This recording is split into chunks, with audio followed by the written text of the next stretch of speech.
Okay, it's Friday morning at 10 and 11 in Las Vegas. I've never run a cross-country meet in Las Vegas in my 18 years of coaching, so it should be an interesting experience. Right now, this time of year, what we're doing is just trying to maintain health, stay healthy, make sure we don't get sick. We do have some sickness going around, and hopefully minimize that before the weekend. Teams that are very solid. Air Force on the men's side is very, very good. Air Force never quits, and they will always make it a tough race. Boise is running very well as well. On the women's side, Colorado State is running very well, and so is Boise. So I expect a good matchup this weekend, and this is a real unique race for us because we have not had a situation where we can see really our opponents and what we're doing. And this race is a very small race. It's about 60 people on the men's side, 80 on the women's side. So you're always going to be able to see who you're running against, which is very different from what we've experienced before. And the goal is make sure you beat them the last 1,000 meters, and if you run well the last 1,000 meters, then you're probably going to be in good position. So that's what we hope for going into the conference championship. We're led by, on the men's side, Sean Stam, who's done a phenomenal job this year, one of the best developing runners in the country.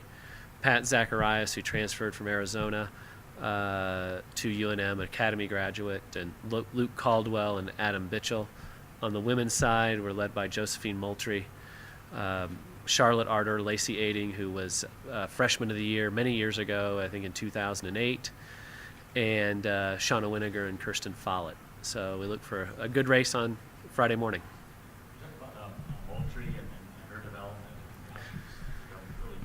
Yeah, she was maybe our 5th or 6th runner last year. She really changed a lot of her habits over the summertime. She trained very consistently, and that's one of the things that we preach is be consistent training, be consistent in the classroom, be consistent in life, and everything's going to be a lot easier.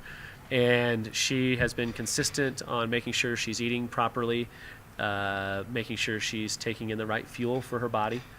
And she trained well over the summer, and she's really made a massive jump, a massive jump. She's probably a top 20 runner in the country, top 25 runner in the country.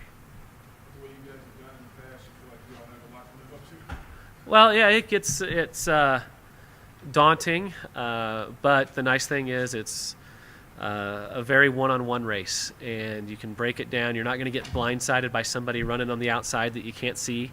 It's going to be right there. And I remember a couple of years ago, I think it was my first year here, second year here, BYU had a nationally ranked team. They should have won the women's conference championship pretty easily. And Colorado State really ran phenomenally the last 1,200 meters and beat them. Springboarded their season to a top 15 finish in the NCAAs. So run within yourself, make sure you're aware of who's around you, and have a great day.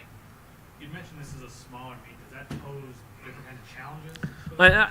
I think it is different because you're going to have a lot more individual running, where the past 2 meets have been big clumps of people where you have 13 finishers in 2 seconds. Well, this may be 13 finishers in 45 seconds. So it's a lot more. You have to be very motivated internally, because you're going to have to really drive. The lead runner is going to have to chase the cart. And you're going to have to really find your teammates in order to have help, because you're not going to get help from somebody else. Have you had a chance to look at the course? It's a challenging course. It's a flat course. Vegas, there's not many hills there unless you're. It's in a park near Sam Boyd Stadium, so I would anticipate it's very flat. Lots of turns. Anything else for you? All right. Thanks, guys.